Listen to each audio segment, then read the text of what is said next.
Hi guys, welcome to English for WBCS classes. তো deer aspirants, এর আগে আমি ডাব্লিউবিপিএসসি ক্লার্কশিপ মেন্সের রিপোর্ট রাইটিং নিয়ে আরেকটা ভিডিও বানিয়েছি, তাই তো? সেই ভিডিওতে আমি ডিসকাস করেছিলাম যে রিপোর্ট রাইটিংয়ের যখন খাতা দেখবে এক্সামিনার, তখন তার মধ্যে তোমার রাইটিংয়ের মধ্যে কোন 10টা কোয়ালিটিস সে খুঁজবে, সেই 10টা কোয়ালিটিস হওয়া দরকার, ঠিক আছে? তো আজকে আমি এই ভিডিওর মধ্যে অপারেশন সিন্দুরের ওপরে একটি রিপোর্ট রাইটিং তোমাদের দেখাবো উইথ বেঙ্গলি ট্রান্সলেশন, যেন তোমাদের বেঙ্গলিটাও রেডি হয় আবার ইংলিশটাও রেডি হয়, এবং আমাদের বিশ্বাস যে হয়তো অপারেশন সিন্দুরের ওপর রিপোর্ট রাইটিং এই ক্লার্কশিপ মেন্সে আসতে পারে। তো এর আগের ভিডিওটা অবশ্যই তোমরা দেখো। আমি আগের ভিডিওটা এই ভিডিওর উপরে তোমার আই বাটনে এবং এই ভিডিওর ডেসক্রিপশানে তার লিঙ্ক দিয়ে দেবো, আগে এই ভিডিওটা কমপ্লিট দেখো। এছাড়াও তুমি যদি ডাব্লিউবিপিএসসি ক্লার্কশিপ মেন্সের প্রিপারেশান করতে চাও, রাইটিং প্রিপারেশান, তাহলে অবশ্যই তুমি আমাদের এই চ্যানেলটাকে সাবস্ক্রাইব করো, এই ভিডিওটাকে লাইক করো এবং বন্ধুদের সঙ্গে শেয়ার করো। তো চলো স্টার্ট করি আজকে আমাদের এই ভিডিও। দেখো, আজকে আমরা যে রিপোর্ট রাইটিংটা করব সেটা হচ্ছে অপারেশন সিন্দুর, যার ওয়ার্ড লিমিট থাকবে 200, ঠিক আছে? ওয়ার্ড লিমিট হচ্ছে 200। তো দেখো, যখন আমরা একটা রিপোর্ট রাইটিং করি তখন সবার প্রথমে আমাদের আগে মনে মনে, মানে কোয়েশ্চেনটা পড়ার পর মনে মনে ভেবে নিতে হয় যে আমি কোন কোন পয়েন্ট ওর মধ্যে কভার করব। অপারেশন সিন্দুর একটা মিলিটারি ট্যাকটিক্স, একটা মিলিটারি অপারেশন, তাই তো? যার জন্য তার মধ্যে কি থাকবে, কিসের জন্য হয়েছিল না অ্যাটাকের কারণে হয়েছিল। অপারেশনের নাম কি, অপারেশন সিন্দুর। পাকিস্তানের রেসপন্স কি ছিল, ইন্ডিয়াজ রিপ্লাই কি ছিল, সিভিলিয়ান টোল অর্থাৎ যারা সিভিলিয়ান আমাদের দেশের বা পাকিস্তানের সিভিলিয়ান তাদের কি মাসুল দিতে হয়েছিল, ডিপ্লোমেসি কি কি কাজ করেছিল, এবং রিস্ট্রেন বলতে কিভাবে আমরা সেটা প্রতিহত করলাম, প্রতিহত ব্যাপারটা কি ছিল, ঠিক আছে? এই 7টা পয়েন্ট, এখানে টোটাল 7টা পয়েন্ট আছে, এরকম 7টা পয়েন্ট তোমাকে কভার করতে হবে যদি অপারেশন সিন্দুরের মতো কোনো রিপোর্ট রাইটিং এক্সামে চলে আসে। এটা যে শুধু ডাব্লিউবিপিএসসি ক্লার্কশিপের জন্য ইম্পর্টেন্ট তা নয়, এই রিপোর্ট রাইটিং কিন্তু সামনে যখন ডাব্লিউবিসিএস হবে আর কি 2024-এর, তার মেন্স এক্সামের জন্যও কিন্তু এই টপিকটা যথেষ্ট ইম্পর্টেন্ট। তো চলো স্টার্ট করি আমাদের আজকের ভিডিও। তো দেখো, সবার প্রথমে টাইটেল, ঠিক আছে? টাইটেলটা খুব সুন্দর দিতে হবে, এবং আমি এর আগের ভিডিওতে বলেছিলাম যে ম্যাক্সিমাম তুমি 10 ওয়ার্ডস লিখতে পারো টাইটেলের মধ্যে। এখানে কটা ওয়ার্ড লেখা আছে, 1টা 2টো 3টে 4টে 5টা 6টা 7টা 8টা, এখানে 8টা ওয়ার্ডের মধ্যে আমরা টাইটেল লিখেছি। Operation Sindoor, India's measured response to terror attack. এর বাংলাটা কি, অপারেশন সিন্দুর সন্ত্রাসী হামলার জবাবে ভারতের সংযত ও সুনির্দিষ্ট পদক্ষেপ, ঠিক আছে? তাহলে বোঝা গেল এই রকমভাবে তোমাকে কি করতে হবে না, সবার প্রথমে টাইটেলটা দিতে হবে। একটা রিপোর্ট রাইটিংয়ের এবং একটি প্রেসিজ রাইটিংয়ের টাইটেলটাই কিন্তু মেন, ঠিক আছে? তো চলো ইন্ট্রোডাকশনটাও দেখে নিই, এরকম টাইটেল হবে, ইন্ট্রোডাকশনটাও দেখে নিই। তুমি দরকার হলে এই ভিডিওটা পজ করে করে না এটাকে টুকে নিও, তোমার একটা খাতার মধ্যে এটাকে তুমি টুকে নিও, ঠিক আছে? ইন্ট্রোডাকশনটা দেখি চলো। নিউ দিল্লি, মে 2025, এটাকে বলা হয় বাইলাইন। দেখো, বাইলাইন দুই রকমের হয়, একটা এখানে প্লেস নেম এবং এখানে ডেট, ঠিক আছে? মান্থের নাম, ডেটের নাম, ইয়ারের নাম এসব দিয়ে, অথবা তুমি এর উপরে আরেকটি যেটা বাইলাইন লিখতে পারো সেটা হচ্ছে by staff reporter, by staff reporter, ঠিক আছে? এটাও তুমি উপরে কিন্তু লিখতে পারো, বাই স্টাফ রিপোর্টার, এটাও লেখা যেতে পারে, ঠিক আছে?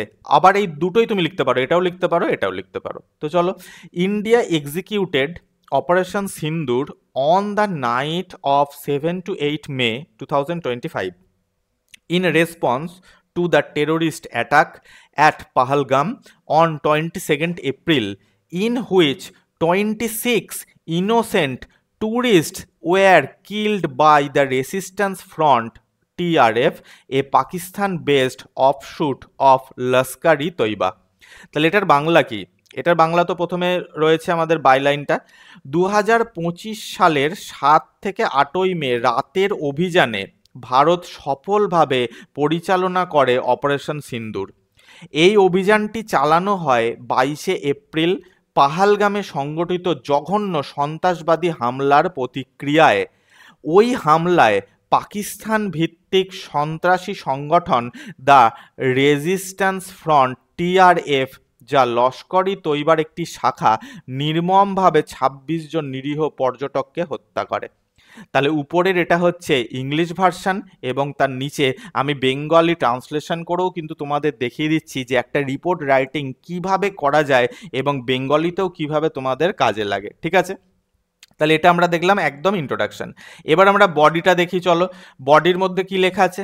The operation was non escalatory and precise, targeting 9 terrorist training camps in Pakistan and Pakistan occupied Kashmir without engaging military assets। দেখো এখানে কিন্তু মেন জিনিসটা বলছে, মানে ভারতের টেকনিক্সটা বলছে যে ভারত কিভাবে অভিযানটা করেছিল, সে অভিযানটা স্পেশালিটি কী ছিল সেইটা এখানে কভার হচ্ছে। Soon after, Pakistan launched drone and missile strikes on multiple Indian installations, which were effectively intercepted by India's counter-drone grid and air defense systems, with debris traced to Pakistani origin। আমি যখন এর আগে ভিডিওটা বানিয়েছিলাম আমি বলেছিলাম যে একটি তোমার রিপোর্টের মধ্যে অনলি তুমি সিম্পল সেন্টেন্স রাখবে অথবা কমপ্লেক্স সেন্টেন্স রাখবে, কম্পাউন্ড সেন্টেন্স রাখবে না। তাই দেখেছো আমরা কিন্তু বডির মধ্যে এখানে সিম্পল সেন্টেন্স রেখেছি অর কমপ্লেক্স সেন্টেন্স রেখেছি, আমরা কিন্তু এর মধ্যে কোনো রকম কম্পাউন্ড সেন্টেন্স রাখিনি। তো চলো এর বাংলাটাও আমরা দেখে নিই। এর বাংলাটা কি? অভিযানটি ছিল সম্পূর্ণ সীমিত এবং অত্যন্ত নির্ভুল, যেখানে পাকিস্তান ও পাকিস্তান অধিকৃত কাশ্মীরে অবস্থিত 9টি সন্ত্রাসবাদী প্রশিক্ষণ শিবিরকে লক্ষ্যবস্তু করা হয়, তবে কোনো সামরিক স্থাপনা এতে অন্তর্ভুক্ত করা হয়নি। অর্থাৎ দেখো স্পেশালাইজেশনটা এখানে বলে দেওয়া হয়েছে। বডির প্রথমেই স্পেশালাইজেশনটা বলে দেওয়া হয়েছে যে ভারত যে অভিযানটা চালিয়েছিল সেটা কিন্তু সীমিত ছিল, সেটা কিন্তু পুরো পাকিস্তানের জনগণকে নিয়ে, পাকিস্তানের পুরো আর্মিকে নিয়ে যুদ্ধ শুরু করে দেওয়া হয়নি, এবং অত্যন্ত নির্ভুল অর্থাৎ কি প্রিসাইজ ছিল, যেখানে পাকিস্তান ও পাকিস্তান অধিকৃত কাশ্মীরে অবস্থিত 9টি সন্ত্রাসবাদী প্রশিক্ষণ শিবিরকেই লক্ষ্যবস্তু করা হয়েছিল, তবে কোনো সামরিক স্থাপনা এতে অন্তর্ভুক্ত করা হয়নি। এর পরপরই পাকিস্তান একাধিক স্থাপনার উপর ড্রোন ও ক্ষেপণাস্ত্র হামলা চালায়, তবে ভারতের শক্তিশালী পাল্টা ড্রোন ব্যবস্থা ও আকাশ প্রতিরক্ষা ব্যবস্থার মাধ্যমে সেই হামলা কার্যকরভাবে প্রতিহত করা হয়। ধ্বংসাবশেষের বিশ্লেষণে পাকিস্তানি উৎসের প্রমাণ পাওয়া গেছে। অর্থাৎ আমরা এখানে বলে দিলাম যে ভারত কিভাবে সেই ড্রোন হামলাকে প্রতিহত করেছিল, এবং ভারত পাকিস্তানের যে ড্রোনগুলো বা এয়ার ডিফেন্স সিস্টেমকে যে মেরে ধ্বংস করে দিয়েছিল তার যে ধ্বংসাবশেষ সেগুলো দেখলেই বোঝা যায় যে পাকিস্তানি ছিল সেই ড্রোন হামলাগুলো, সেই ড্রোনগুলো পাকিস্তানের ছিল। ঠিক আছে, চলো আমরা বডির সেকেন্ড পার্ট পড়ি। In measured retaliation, India neutralized Pakistani air defense systems directly linked to the aggression, following the principle of equal intensity in the same domain. Along the line of control, Pakistan's unprovoked artillery fire claimed 16 civilian lives, drawing a proportionate Indian response। তাহলে এখানে এবার পাকিস্তানের যে response ছিল সেটাকে বলা হয়েছে এবং ভারতের রিপ্লাই কি ছিল সেটাকে বলা হয়েছে। দেখো, সতর্ক পরিমিত পাল্টা আঘাতে ভারত পাকিস্তানের আক্রমণের সঙ্গে প্রত্যক্ষভাবে জড়িত বিমান প্রতিরক্ষা ব্যবস্থা ধ্বংস করে দেয়।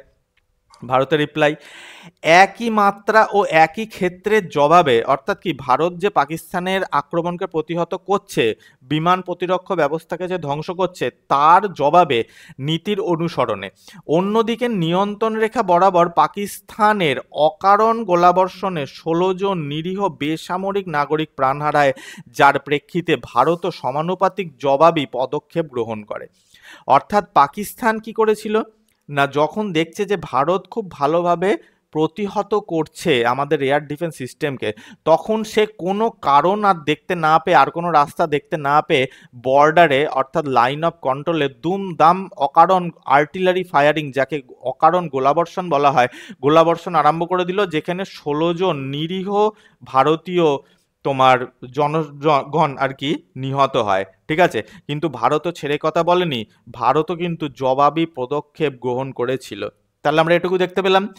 Next part, India emphasized its strategic restraint, limiting operations to terrorist infrastructure while safeguarding civilians. Officials reiterated that while escalation is not India's objective, provocation would be met firmly. তাহলে তোমাকে এরকম ভাষা দিয়ে লিখতে হবে। কি বলেছে? ভারত তার কৌশলগত সংযমের উপর জোর দিয়েছে। কৌশলগত সংযম অর্থাৎ ভারত ইচ্ছা করলেই কিন্তু পাকিস্তানের বিভিন্ন শহরে বোমাবর্ষণ করতে পারত, পাকিস্তানের সঙ্গে যুদ্ধ ঘোষণা করে দিতে পারত, কিন্তু ভারত সেটা করেনি। অভিযান সীমাবদ্ধ ছিল শুধুমাত্র সন্ত্রাসবাদী ঘাঁটিতে, সাধারণ মানুষের নিরাপত্তা নিশ্চিত করে। তাহলে ভারতের যে রেসপন্স এবং সিভিলিয়ান্সের যে টোল, অর্থাৎ পাকিস্তানের সিভিলিয়ান্স, ভারতের সিভিলিয়ান্স, তাদের কি মাসুল দেওয়া হয়েছিল, তাদেরকে কি মাসুল দিতে হয়েছিল, সেটার ওপরেও কিন্তু এই প্যারাটা খুব সুন্দর করে মানে একটা লাইট ফোকাস করেছে। কর্মকর্তারা স্পষ্ট জানিয়েছেন, উত্তেজনা বাড়ানোর ভারতের উদ্দেশ্য নয়, তবে উস্কানি এলে তার জবাব কঠোরভাবেই দেয়া হবে। Provocation would be made firmly. ঠিক আছে, তাহলে এইভাবে আমাদের যে রিপোর্ট রাইটিং, তার মধ্যে আমরা সব কিছু পয়েন্ট কভার করলাম, এমনকি অফিসিয়ালসরা কি বলছে, তাই না? অফিসিয়ালসদের বলা কি, তাদের মানে অ্যান্সার কি, তাদের রিপ্লাই কি, সেটা পর্যন্ত আমাদের রিপোর্টের মধ্যে কভার করতে হয়। নিউজ পেপার রিপোর্টে আমরা কিন্তু এর মধ্যে কভার করলাম। কনক্লুশনটা দেখে নেওয়া যাক। কনক্লুশন কি বলছে? Beyond the battlefield, India also placed the Indus Water Treaty in abeyance and submitted dossiers to the United Nations Sanctions Committee, underlining Pakistan's record of harboring global terrorism. Operation Sindoor reaffirmed India's resolve to uphold sovereignty while pursuing responsible, restraint and principle-driven action. দেখো, কনক্লুশনের মধ্যে আমরা ভারতের সুখ্যাতি করব এবং ভারত যে কত সুন্দরভাবে, কত ভালোভাবে সে অফিসিয়ালিও তার যে অ্যাকশানগুলো আছে, যে স্টেপসগুলো আছে, সেগুলো নিয়েছে এবং অপারেশন সিন্দুরের মধ্যে দিয়ে সে এটাই বলে দিয়েছে যে ভারত কিন্তু আত্মনির্ভর ভারত এবং ভারতের সেই ক্ষমতা আছে, ভারতের সেই দায়িত্ব আছে এবং ভারতের কিন্তু নীতি বিসর্জন ভারত দেয়নি পাকিস্তানের মতো। চলো আমরা বাংলাটা দেখে নিই। যুদ্ধক্ষেত্রের বাইরে গিয়েও ভারত গুরুত্বপূর্ণ পদক্ষেপ নেয়। সিন্ধু জলচুক্তি স্থগিত রাখা হয় এবং জাতিসংঘের নিষেধাজ্ঞা কমিটির কাছে নথিপত্র জমা দিয়ে পাকিস্তানের আন্তর্জাতিক সন্ত্রাসবাদকে আশ্রয় দেওয়ার ইতিহাস তুলে ধরা হয়। অপারেশন সিন্দুর প্রমাণ করে দিল যে সার্বভৌমত্ব রক্ষায় ভারত অটল, তবে সেই সঙ্গে দায়িত্বশীল, সংযত, নীতিনিষ্ঠ পদক্ষেপই পথনির্দেশক হিসেবে বেছে নিয়েছে। তো গাইজ, এইভাবে আমরা একটা সুন্দর রিপোর্ট রাইটিং করতে পারি। আমি এখানে রিপোর্ট রাইটিংটা তুলে ধরলাম অপারেশন সিন্দুর, যার মধ্যে আমি বেঙ্গলি ট্রান্সলেশন পর্যন্ত তোমাদের দিয়ে দিলাম। এবার সবসময় তোমরা যখন রিপোর্ট রাইটিং করবে এক্সাম হলে 5 পয়েন্টস, যেটাকে চেকলিস্ট বলা হয়, এই 5 চেকলিস্টকে তোমরা অবশ্যই খেয়াল করবে। সেটা হচ্ছে headline must show event and response clearly, অর্থাৎ হেডলাইনের মধ্যে ইভেন্টের নামটা যেন থাকে। Keep it short, factual and neutral, অর্থাৎ দেখো operation Sindoor India's measure response to the terrorist attack states both the operation and the reason, তাই তো? অর্থাৎ আমাদের টাইটেলের মধ্যে নামটাও রয়েছে এবং তার কারণটাও রয়েছে ইন ওয়ান লাইন। তাহলে এটা হলো ফার্স্ট চেকলিস্ট। সেকেন্ড চেকলিস্ট কি? Deadline should be fix, time and place, অর্থাৎ কি, যেটা আমরা বাইলাইনে লিখছি, always begin with where the news is reported from and when, যেটা আমি প্রথমেই তোমাদের বললাম যে হোয়াট এবং হোয়েন তোমাদের থাকতে হবে বাইলাইনের মতো। New Delhi, May 2025, give immediate context and authenticity, অর্থাৎ কি, কোথা থেকে নিউজটা বেরোচ্ছে, তার অথেন্টিসিটি কতটা আছে এবং কত তারিখে বা সময়টা তোমাকে মেনশন করতে হবে, বাইলাইনটা লিখতে হবে আর কি। লিড মাস সামারাইজ টু কোর ট্রিগার, অর্থাৎ কি, সামারাইজ করতে হবে কোর ব্যাপারটা প্রথম ইন্ট্রোডাকশনের মধ্যেই। যেমন দেখো, India executed Operation Sindoor on the night 7 to 8 May 2025 in response to the terrorist attack at Pahalgam on 22nd April, in which 26 innocent tourists were killed. এটা ফার্স্ট প্যারা, তার মানে ফার্স্ট প্যারার মধ্যে যেটাকে আমরা ওপেনিং সেন্টেন্স বলি সেটার মধ্যে পুরোটা কভার করতে হবে, পুরোটা কভার করতে হবে যে কি হয়েছিল, ঘটনাটা কি হয়েছিল এবং ভারতের রেসপন্স কী ছিল। ঠিক আছে, এটাই কিন্তু ইন্ট্রোডাকশনের মধ্যে তোমায় থাকতে হবে এবং 4 থেকে 5 লাইনের মধ্যেই তোমাকে রাখতে হবে। 4 নম্বর চেকলিস্ট কি, include operational details with numbers and domains, যেখানে আমরা ডিটেলস কভার করেছি বডিতে, mention scale, targets and guiding principles. যেমন এক্সাম্পল কি, the operation was non escalatory and precise, targeting 9 terrorist training camps in Pakistan and Pakistan occupied Kashmir without engaging military asset। এখানে আমরা ডিটেলসে বলে দিয়েছি যে কতটা স্কেল করা হয়েছে, টার্গেট কি ছিল এবং গাইডিং প্রিন্সিপাল অর্থাৎ নীতি কি ছিল।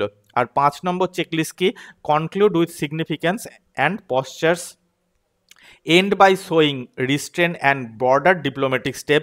Operation Sindoor reaffirmed India's resolve to uphold sovereignty while pursuing responsible restraint and principle driven action।